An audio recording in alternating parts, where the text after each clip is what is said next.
Thank you, Mr. Speaker. As the Vice Chair of the House Transportation and Infrastructure Subcommittee on Water, Resources, and Environment, I rise in strong opposition to H.R. 7023.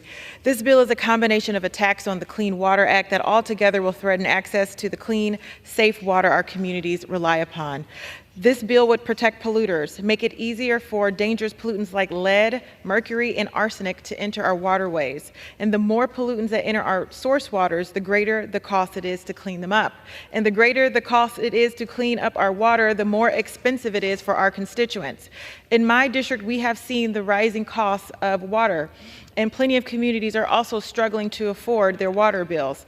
And while I have been working throughout this Congress to improve access to affordable quality water in my district and beyond, the majority has been undermining my efforts and others with bills like this. For example, in committee, I offered an amendment that would have protected our drinking water from pesticides and prevented water rate increases by passing the cleanup costs to the polluters. But my Republican colleagues voted down this common sense amendment and preferred to have my constituents and their constituents pay for bad actors. Water is an essential resource, and people in Ohio's 13th congressional district depend upon access to clean water for their lives and their livelihoods. We must protect our waters from dangerous pollutants and also prevent working people and families from having to foot the bill for pollution and discharges. Finally, I'd also like to discuss how this bill relates to last year's disaster in East Palestine, Ohio, which occurred just miles away from my district, and the ongoing issues we're seeing as a result. Changes within H.R. 7023 would allow large projects like railways or pipelines to go forward without any consideration for the broader impact that they will have on the communities that they are constructed in.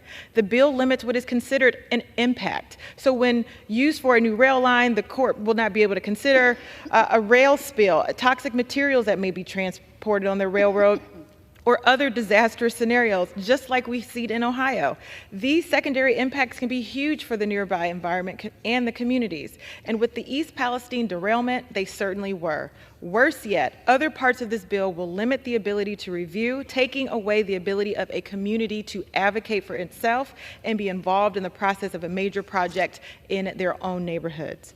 I will continue, Mr. Speaker, advocating for sensible permitting reform that allows businesses to grow and considers the health and safety of consumers in adjacent communities. But, Mr. Speaker, this bill is not it. I firmly believe H.R. 7023 will only make ongoing issues in my state and district worse, as well as yours. Mr. Speaker, I urge my colleagues to oppose this bill, and I yield back.